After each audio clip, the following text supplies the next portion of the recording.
Good morning, good afternoon to everyone, and welcome to this webinar, Fast and Frictionless, the Seamless New Way to Purchase Kitchens. This is the first edition of a new webinar series. It's organized by HomeByMe, Dassault Systèmes 3D solutions for furniture and kitchen brands and retailers. And today we are very pleased to welcome two guest speakers, Steve Collins, Managing Director at Inside Retail Group, as well as Bill McIntosh, Senior Vice President of Sales at Cabinets.com. So we are very happy about this first webinar taking place today. I pass it over to Steve and Bill now, and I wish you a very good webinar. Thank you very much, Lorianne. Good afternoon, everybody. Good morning to those who have got up early in the States. Bill, thank you very much for getting up. Was it an 8 o'clock start for you this morning for this, or 9? 9 o'clock. Okay, not too early then. Okay. No. I think most people know who I am. So, Managing Director of Insight Retail Group and Executive Editor of Insight DIY. I'll spend no more time on myself. Very, very warm welcome to Bill McIntosh of Cabinets.com. Bill, before we kick off into questions and hopefully what's going to be a really, really interesting conversation today, I'm sure everybody would like to know a bit more about yourself and about Cabinets.com. So over to you. Sure. Thanks. I appreciate the opportunity to have a chat and talk about some really interesting things. But so I'm the Senior Vice President of Sales at Cabinets.com. I am from a very DIY family. So it was ingrained in me early to do it yourself, to build it, to figure it out, to work with it, to understand how it worked in terms of products. You wrap that with a bachelor's degree in marketing, in which I became very passionate about the message and how to deliver the message in consumer behavior. And so connecting the product with the message and delivering value has been something that I've been very passionate about my whole career. I've had the opportunity to spend some time in product development with Fortune 100 companies, as well as some entrepreneurial ventures. So, and I've been here at Cabinets.com for 7 years.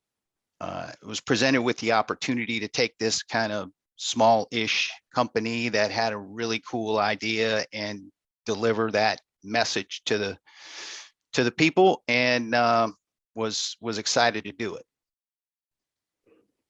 Thank you, Bill. Very helpful introduction for everybody.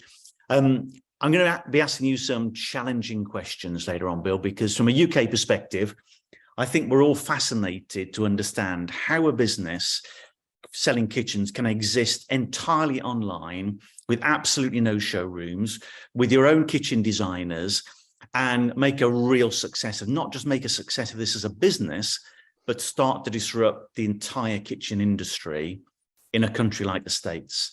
So when we look at where we are in the UK kitchen market, and it's something that continually intrigues me, about the fact we have a market with a customer journey that, despite the onset of digitalization and the internet and technology and everything that comes with it, is as old school as you can possibly think of.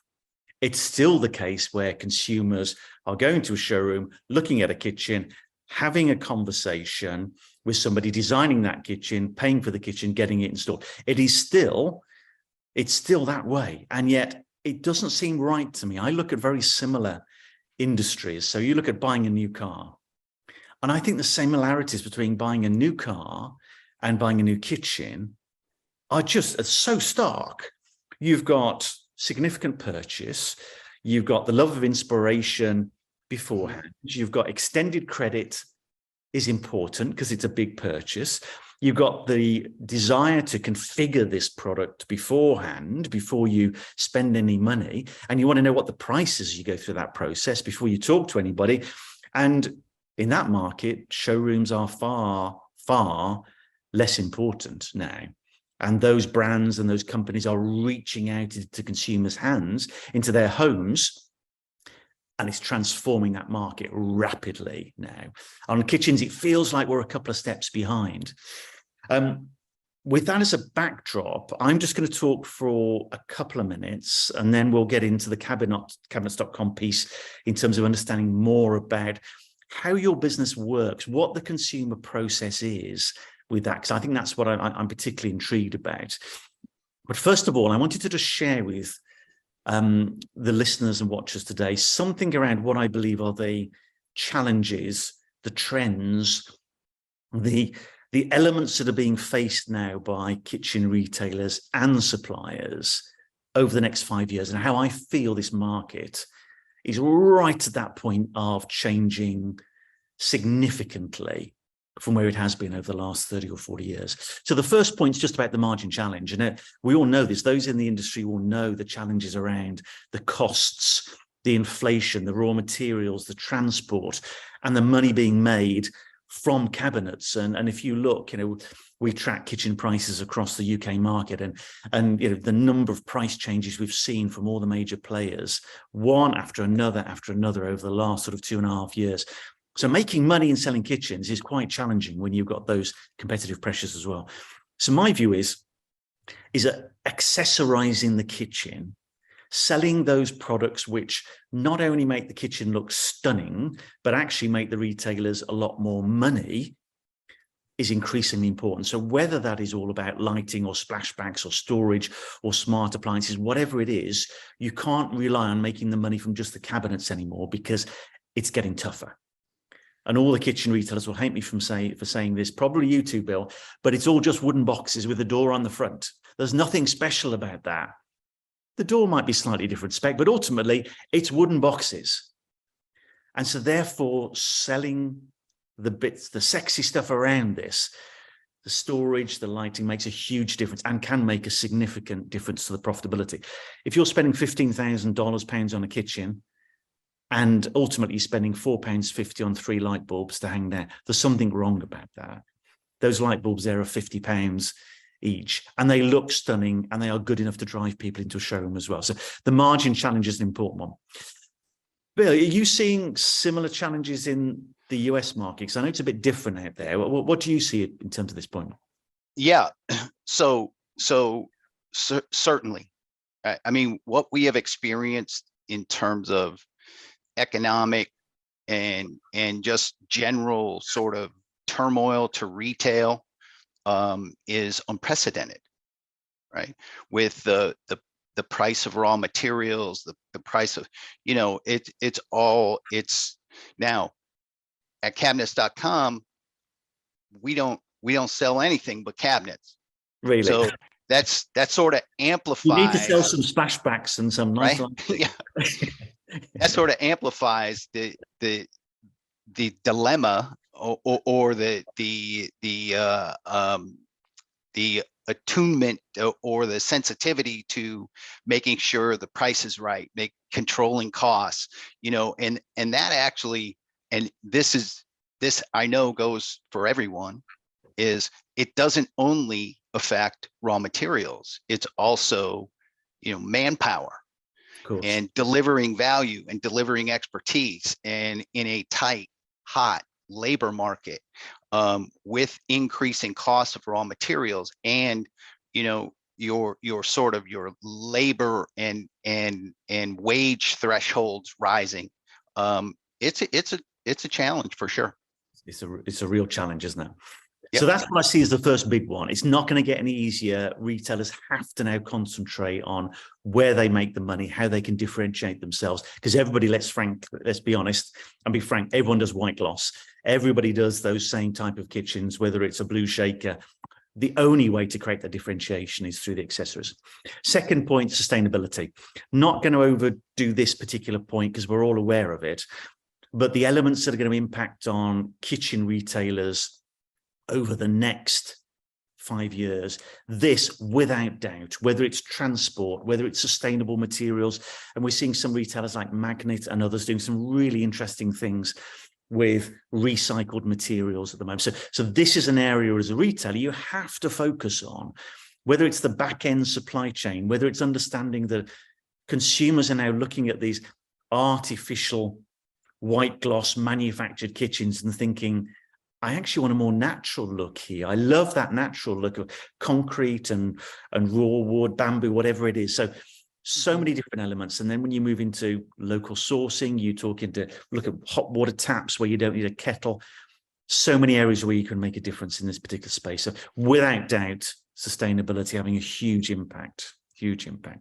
Yeah, for sure. I mean, and like we sell a product that is made from lumber. So we are a huge consumer of natural resources, right? But there are also things that you can do to, like we have an ongoing effort with the Arbor Day Foundation for reforestation efforts, right? We have a sample program in which we pay the freight for the samples we send out. We pay the return freight, so we can then recycle those samples and move them on to, send them out again for somebody else to look at. And the samples that don't make it, we actually recycle those and cut those up into color blocks that we can send to our contractor customers. So yeah, it's an important piece of the puzzle for sure. Yeah, that's interesting. So these are actual samples of the door that you're sending out to customers so they can actually touch and feel what the door looks like. Wow. Right. Okay. Right. We don't see much of that in the UK at the moment. So that's really interesting. Okay. Third one. This is all about the fact that so many retailers are bombarded with technology from so many different areas, so many businesses wanting to develop the website, the lead generation piece, the kitchen design tools, the payment options, making the right choices as a retailer of which partners to work with at this point is critically important. We'll come back to this later on because there's so many routes, so many options, particularly now with AI and everything else available around there. This industry has to change. It has to change, and choosing the wrong partner at this point and investing in that wrong partner can leave you way behind within the next 2 or 3 years. So critical to make sure that you're partnering with the right businesses. Yeah, that's for sure, Steve. And I'll just, something tells me we're going to hit on this quite a bit more as we go on here on the front end. But I just also want to point out there's some really cool technologies going on in the back end of the process too, to take from order to manufacture much quicker. Right. So I mean, it's happening. It's all around us. It's there. Yeah, we can't hide from that. And then back to the journey again, really, that I talked about when you're buying a new car. I think in addition to the margin challenge, sustainability, the right technology, it's going to be this change in the journey driven by consumers' needs. So I've been involved with many surveys of kitchen purchasers, potential kitchen purchasers of all different age groups, different socioeconomic groups, different countries. And within this space, it's fascinating, particularly the younger generation. Of course, I think the eldest millennials now are something like 42, so we can't think of them as under 25 anymore. But the reality of their expectation of the kitchen purchase journey is visibility on price, is the ability to design the kitchen yourself, and then ultimately probably get it delivered in 2 weeks. All of those elements is the expectation, because so many other markets deliver to that consumer group when they're making purchases. And it comes to kitchens and bathrooms as well. And it's just like, why does it have to be this way? And of course it doesn't. So I think consumers will be driving, and they will be searching out those retailers that make every part of this journey simpler, easier, give them the information they want when they want it, and delivered actually when they want it, not when it just fits the supply chain of the retailer. So these areas, I think, is really, really interesting. So Bill, in a minute, I'm going to ask you the first question, really, in terms of the nitty gritty and the nuts and bolts of cabinets.com, which is going to be about that customer journey through your business. First of all, though, I'd like to, Stephanie, if you could put up the first poll, I'd just like to get everybody's perspective on really these 4 areas. So of these 4 trends that I've identified, and there may be many others, of course, but of these 4, which do you think will have the greatest impact on a kitchen retailer's business over the next 5 years? Is it the margin challenge? Is it sustainability and everything to do with that? Is it choosing and finding, selecting the right partners? Or is it those changes I just spoke about to that consumer customer journey where customers will be driving that change as opposed to having to fit in with the journey that the retailers prefer at the moment? So please, if everybody can just have a vote on that, and we will show the results as and when they appear as we go through this. So really, Bill, over to you. You've been on a fascinating journey with cabinets.com for the last 7 years. What changes have you seen in that consumer purchase journey? Well, so the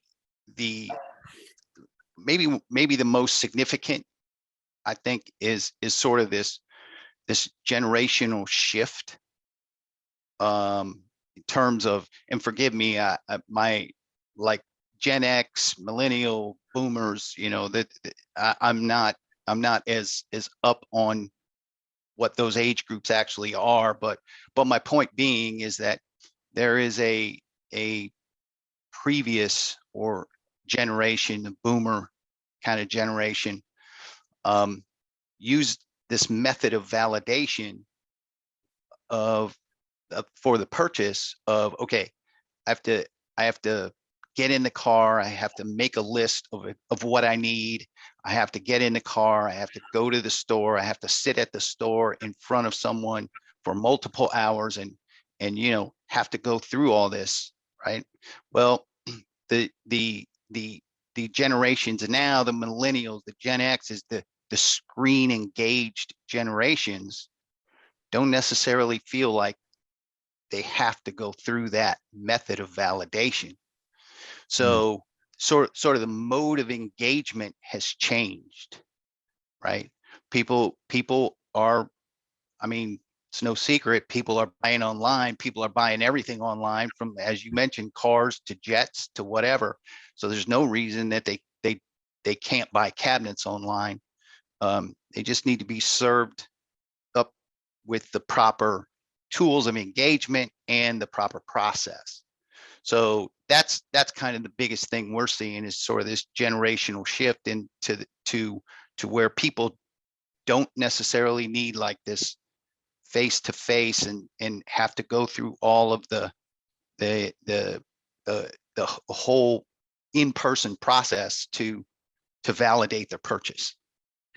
Do you think an element of that, Bill, is because consumers, it's a lack of information, isn't it? They just don't know. They're almost embarrassed to walk into a showroom and admit they know nothing because they've never bought a kitchen before. What are we buying? 2-3 kitchens in our entire lifetime?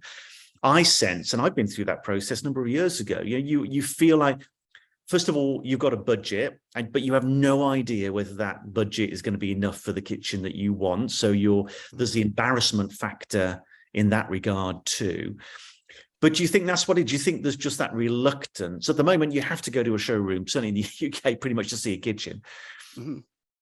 An option where you don't need to do that and you get samples sent out to you and you can design it, you get prices immediately, seems to be the obvious route forward.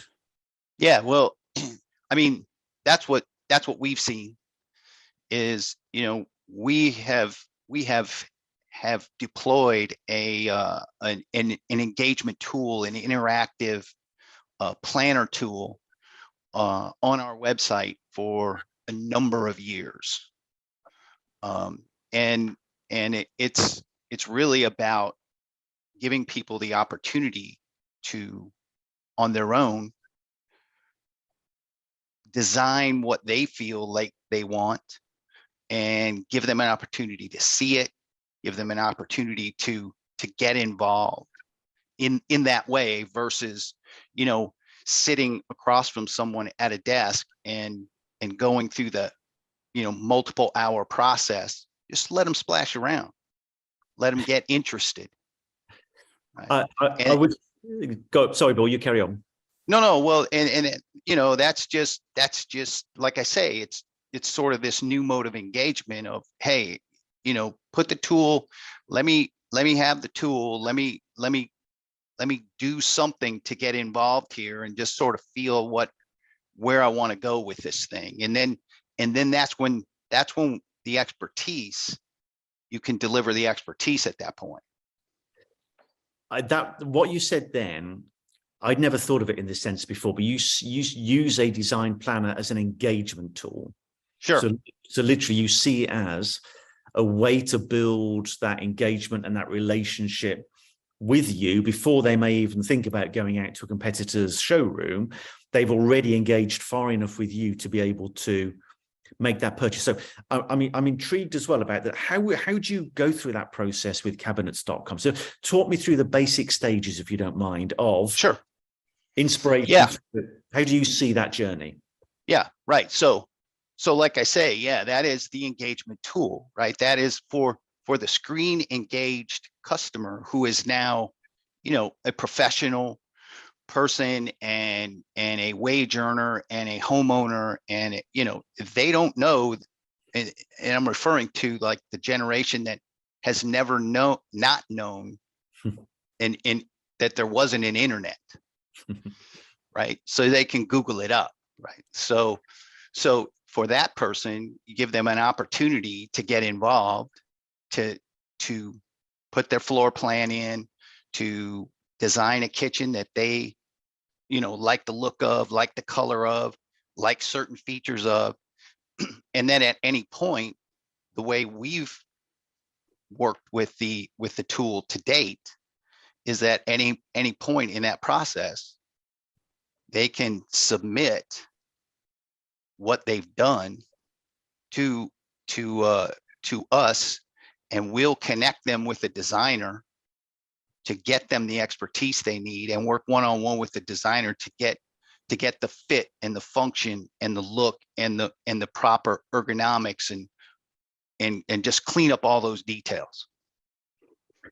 So that and this is critical to this conversation. I think this piece around the role of the kitchen designer. I think there's a view in the UK that these design tools replace that skilled expertise. What's your view on that, Bill? Because obviously there's a proportion of customers who, I'm guessing, probably buy cabinets for a small room. They know what they want. But if it's a whole kitchen, what sort of proportion of people are going to that design service that you offer within the business versus the people buying without that? Right. Yeah. The majority of the people who purchase kitchens from us work with the designer. Right. Okay. Okay. And it's like you said earlier, right? This is a really simple, sort of fundamentally simple process. It's a wooden box that you take these collection of wooden boxes and arrange them in your space. But when you take into account all of the details that are involved, like the ergonomics, the work triangle, the size of the kitchen, the level of detail that you want, island or no island, how many people in your family, how much seating do you need, those types of issues, that's where a designer really delivers value. And I mean, I don't see that part going away, because like I say, it's a very simple concept, but in execution, it's quite a bit more complex. Yes. Yeah, absolutely. I think we're just going to see the poll results from that first question.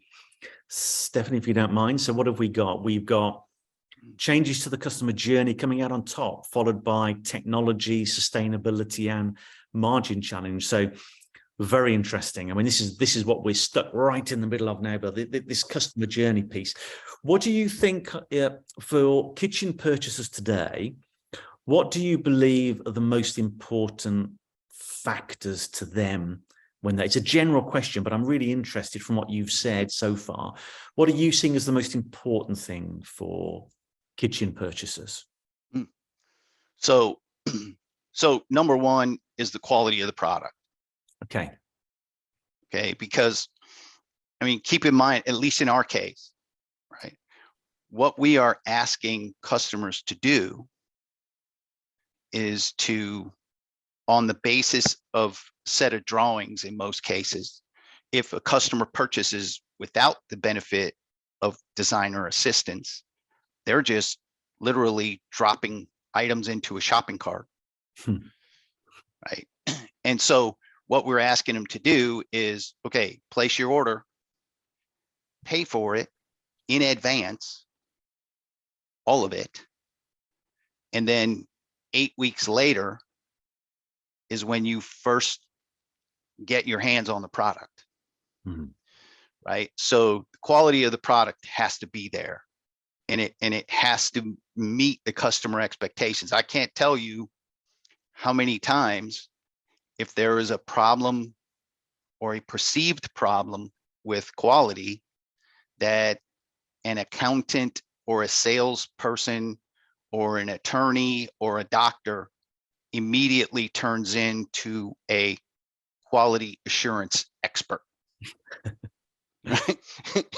Yes. If your product quality is not there, you will grow that population for sure.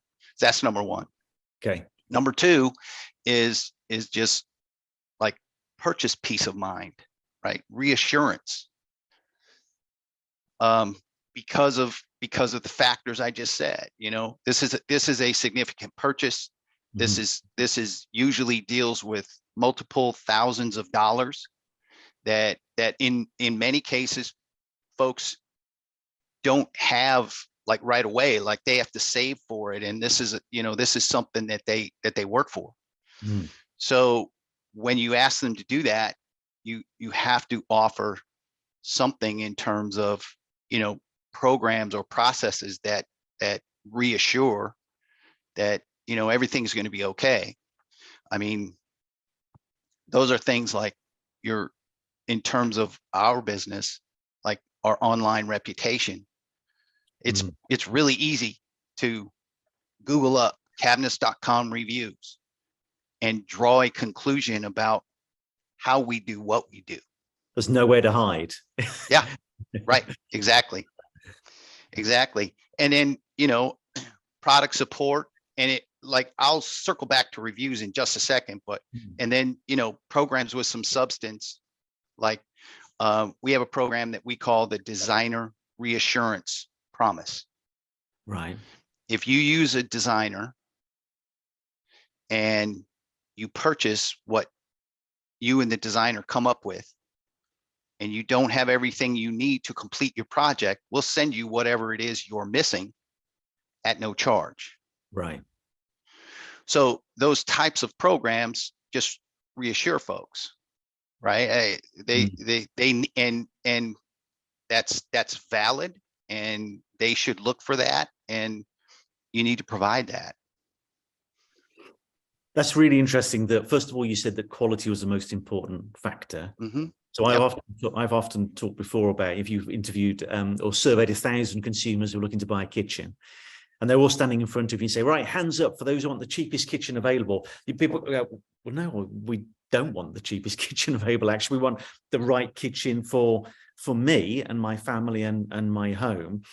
And that quality piece is critically important. But what I do find interesting is that the requirement to provide these services or processes that give that added reassurance, insurance policy for people. So if they're thinking twice about buying from cabinets.com, they then think, well, actually, if something goes wrong, these guys are going to sort that out for me. So I think that's really, really interesting. At this point, we're just going to do another poll, I think. I'd be interested to, Stephanie, if you can put the question up. So in terms of the customer journey, Bill's just focused on quality of the product, processes. I'd just like those who are watching, listening, what do you think is the most important factor for consumers? What floats to the surface? Is it great inspiration, the ability to design the kitchen themselves? Is it pricing? Is it kitchen designer? Is it fast delivery? So what do you think? So I didn't put quality on there particularly deliberately, Bill, because I knew that quality is right up there.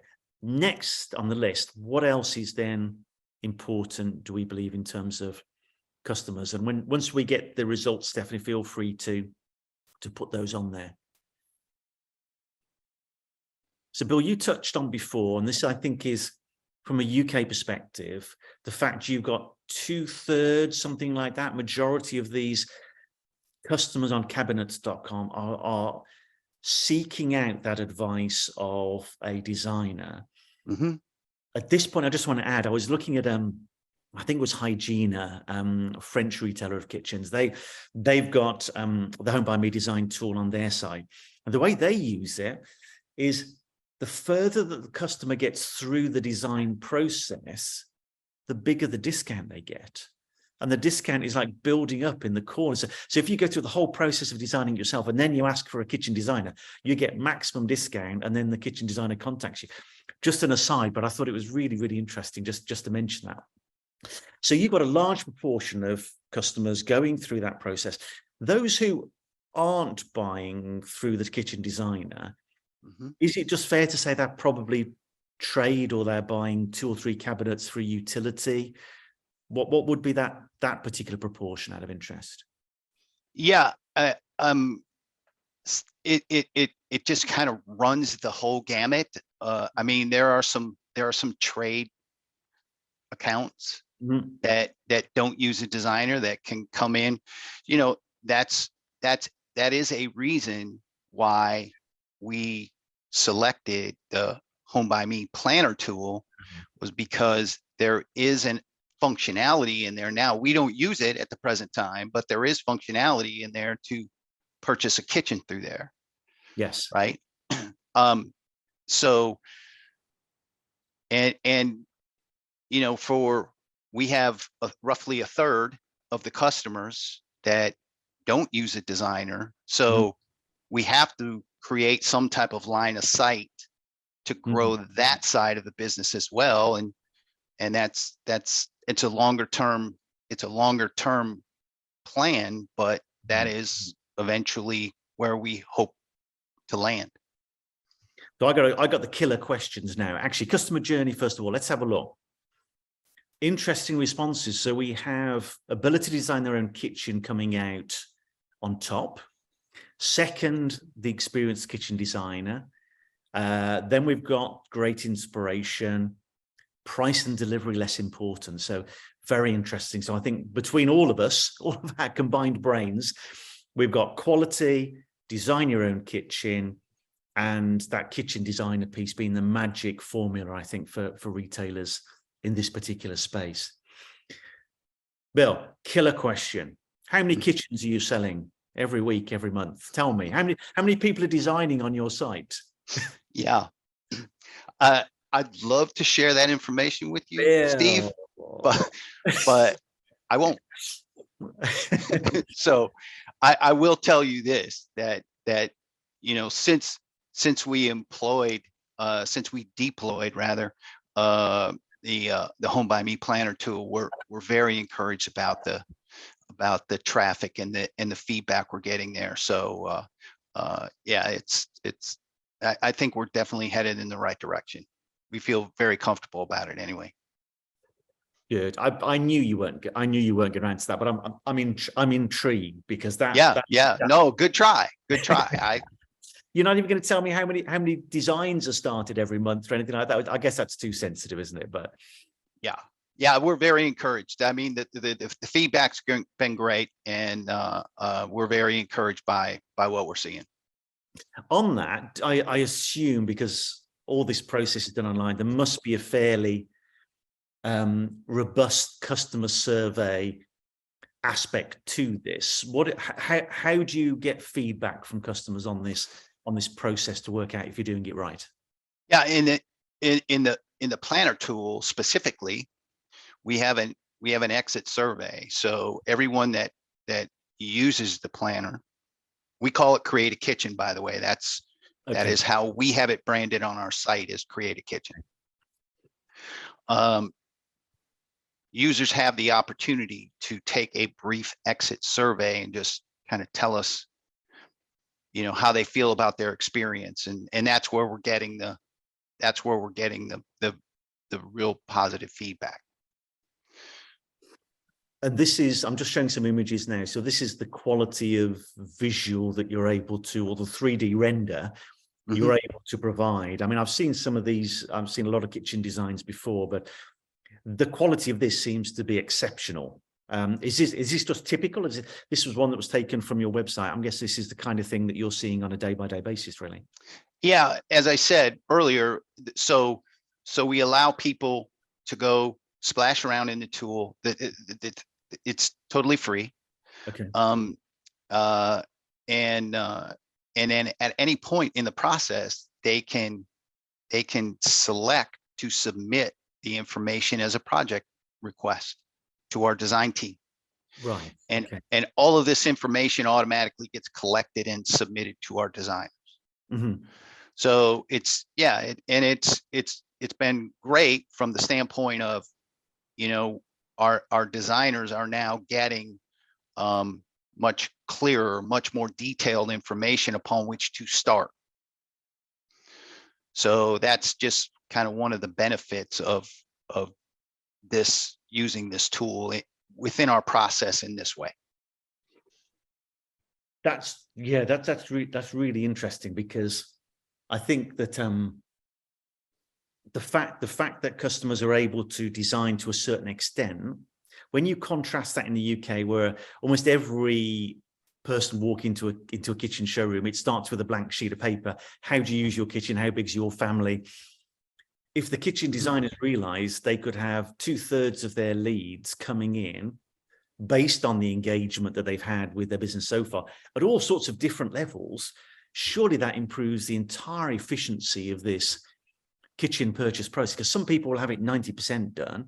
Some people will make a mess of it and need a lot of help to unpick it. But in general, most people have decided on the design, pretty much the layout, and therefore the throughput must be far greater than that starting at scratch, which I've not really seen it in that way before. Well, and you can go right down to the fact that, you know, folks can come into the planner and just do their floor plan and submit with just a floor plan as well. At that early stage, right? Okay. Yeah, right. Okay. So no cabinets at all, just a floor plan.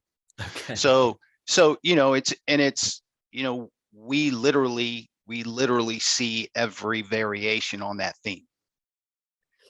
That must be fascinating, because you're seeing consumers at a much earlier stage of their journey, and when they're prepared to walk into a showroom, when they've got their budget put together, they're going into this brand new, as you say, you know, playing around with this. Yep. That's a whole different dynamic for a retailer to understand the customers at that stage, versus they've now walked in and the money's in the pocket and they're ready to go. So yeah, very interesting for you to get your head around that as a business. Yeah, well, and I'll tell you right now, like, look, it's so early in the process that we don't really understand, you know, what the intent is, because we don't see them. They don't talk to you. Right? They don't talk to us. They come in and they're like, you're right, it's early stage. They're shopping around. They're trying to build a budget. They're just seeing if the color they think they like, they really like. Yeah. And so you know, that's been tricky. It's something that, you know, look, you have to, it's just maybe a mystery that will never be solved until somebody on the customer side is ready to make contact. But the fundamental piece is, whatever stage those customers are at, they're engaging with you.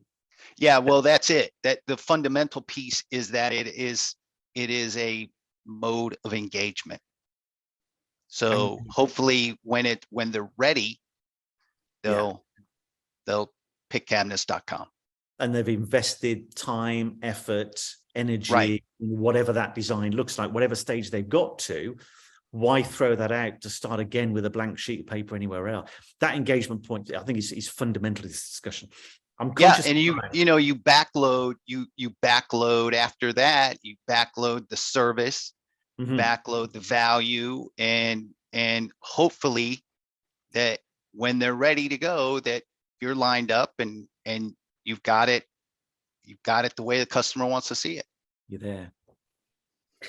This has been really interesting, Bill. I've got two more questions for you. One is about just summarizing what you see. So in a few sentences, 2 minutes, whatever, the advantages of cabinets.com.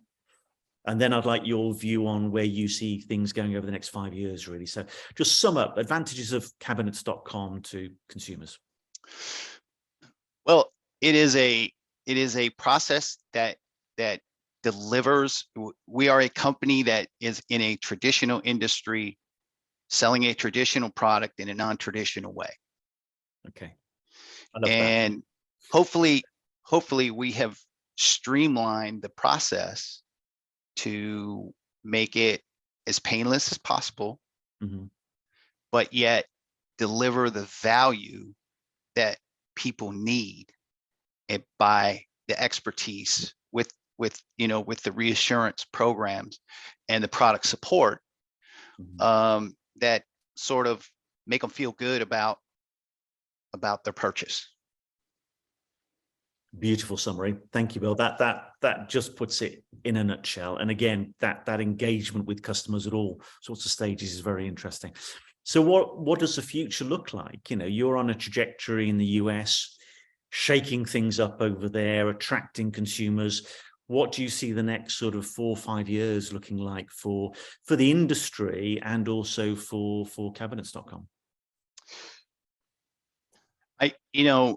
It's kind of the Wild West, really. I honestly, really, it because it's for example, we may literally wake up tomorrow, well, not literally, but figuratively wake up tomorrow, and there may be like some sort of AI, that optimizes a kitchen design based on, you put the floor plan in and two or three type of variables, and wham, your kitchen is optimized and you can buy it and move on your way. I hope that doesn't happen, but it's certainly something that could happen. I hope it doesn't happen because it will take all the romance out of the process. I think there needs to be a process. I think there's value in just making that journey, because the customer is spending many thousands of dollars on this really key piece of their home, the heart of the home, the control center. Yeah, absolutely. And so, the more you go down the journey and you work with a designer and you get feedback and you make some changes, and maybe you change color, or maybe you get a couple of samples of some other style, or maybe think about moving a wall or building an island, or all of these things that is reflective of the customer in the finished product. Yeah. And that's what makes it worthwhile. That's what makes it, when the project is done, you as a customer say, man, this is exactly what I wanted. Yes. And they've got years and years ahead of them. Every time you walk into that room thinking, this is fabulous. I love this. Yeah, this absolutely. Absolutely. Now look, and I mean, omnichannel is there. Omnichannel is out there. And, like I said, we're not using it now, but that could be it. That is a something, like I said, that's kind of, we have a line of sight to that for the longer term. For people who don't choose to, engage with a designer, I think that could certainly be substantial. And it's, something like that omni-channel for, we've been talking a lot about kitchens here because I assume, because I'm in the kitchen business, in the cabinet business, but for someone that's like in the furniture or home decor business, that is selling not a collection of products, but a particular product like a chair or a table or something like that, this omni-channel solution makes a ton of sense. It's very powerful, right? Because you don't need design intervention at that point. You don't need design assistance. You can just grab that product. You can drop it in a room that you've designed that looks like your room. You can tell instantly whether it's going to work for you or not. And if it does, you can click on it and buy it. Yeah. Yeah. It's fascinating, isn't it? Bill, it's been an absolute pleasure speaking with you today. I know you've given a lot of your time for this particular webinar, and the insights and thoughts. I've made quite a few notes as I went through all of this. I think what stood out for me more than anything is the fact that you are using the HomeByMe tool as an engagement tool for customers right at that early stage of the process. You're grabbing them before they've even thought about going out to a showroom. And at the moment, that feels like a bit of a greenfield space within the UK to attract those consumers. And then with the reassurance of what cabinets.com does, because of course these tools are really quite intuitive up to a certain point. You may need a designer to sign off at the end, but the ability to pour far more leads, and customers have already made some key decisions into that kitchen business at various stages is really, really fascinating. So thank you very much, Bill. Really appreciate your time. You can go and have some breakfast now. I'm conscious of timing. We do have Q&As. So if anybody has any questions that they'd like to ask to either myself or Bill, then please feel free to do that. Put us on the spot, anything. Stephanie, have we got any questions? Bill, yeah. Steve, I'd like to put you on the spot. As Go on then. as someone who is like all in this DIY market and engaged with customers and companies and products, and I mean, where do you see, like, we can even step outside of kitchens for a little bit and just go like DIY overall. What are some of your thoughts on the trajectory and the technologies that are potentially on the horizon? Great question. I think to answer that, fundamentally, people want to improve their homes, and they always will. The process of taking a room, a home, a kitchen from a before to an after, and the satisfaction and the benefits to people's lives you get from that is at the emotional heart of anything happening within the kitchen market or the home improvement market overall. And that is fundamental to this. So what will change, I think, is the retailers who are able to really understand where consumers are today, what they want, not dictating to them that they should buy in a certain way or buy a certain type of product or follow. You've got to understand. And the 20-year-olds, the 30-year-olds in this market now, homeowners for the first time, are coming into this with a different mindset. And we are not good as an industry and as retailers to understand. We think all of the people we're targeting are the 45 plus with a bit of money in their pocket. They've got a nice big lawn outside and they've got some money to spend on their home. And we don't really understand those younger consumers. So they want to buy things in a different way. You know, who'd have thought that we'd be getting, McDonald's, I get McDonald's delivered to my home for my children, It's a mile away, so things are changing, and we may not feel that some of these changes are good, but the reality is we have to understand consumers. So I think they will drive a massive change in this industry in how products are bought, how they are financed, how they are installed, how they are delivered. And consumers these days want cost-effective, fast solutions. Whether that is some storage for their home that they've seen on Instagram and they want it tomorrow, or it's a kitchen.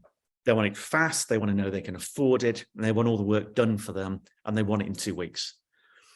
The business that understands that, gives them visibility, lets them play with it, ultimately delivers within a matter of days, not 8 weeks, 12 weeks, 16 weeks, will be the winners, in my view.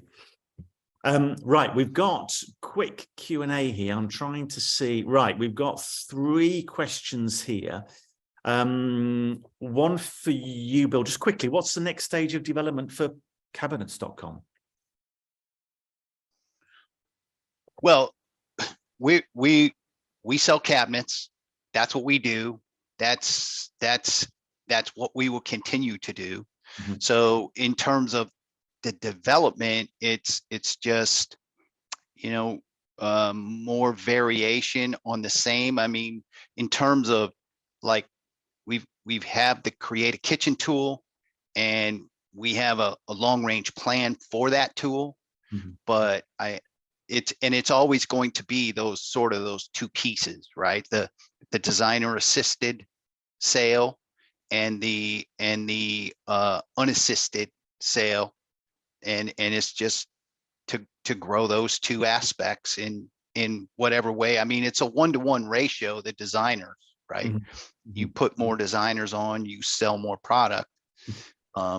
Where we have some leverage or a force multiplier, if you will, in the other side, in the planner side.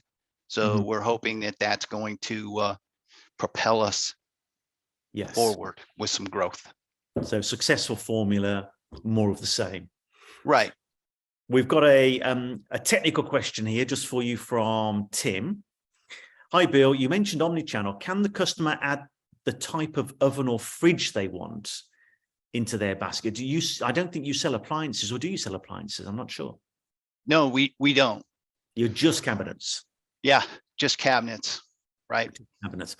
But that HomeByMe tool does allow other retailers to add in things like appliances, even paint on the wall and flooring and all sorts of stuff from my understanding as well. So yeah, mine as well. Yeah. Like if you plug it in, you can sell it. You can add anything. We can put Yep. paint on the wall and anything with that. Right, we've got a couple more here. Izzy, how do you think the changing landscape of social media has impacted how people buy kitchens and kitchen appliances? Well, I think it's the expectation again. There's the expectation of being able to transform your home quickly and easily and cost effectively. And it's not often as simple as that, but the expectation is built of saying, I've seen that stunning kitchen or that transformed kitchen on Instagram. That's what I want. And at the moment, from that inspiration, there is no simple route to get that kitchen into somebody's home. You've got to go in the UK through that whole process of walking into a kitchen showroom and before you even get visibility on price. So I think, answer to your question is that social media has built a real level of expectation within consumers that things are different. And the risk for the retailers that don't embrace this change, that don't engage early on with customers, is you just leave them disappointed. Or worst case, they don't want to go into a showroom and they won't even walk into the showroom. And you open a showroom at 9 o'clock in the morning, hope the customers are going to walk in. And when they don't start walking in, it's because they've engaged at a much earlier stage of the process and are getting samples and everything else. So building expectations thing. I'm very conscious of time. I think probably everybody's had enough of hearing my voice, unless I'll just see if there's any other questions here. I've got a question from Rebecca Lee. How do pets feature in the kitchen utility room in the future?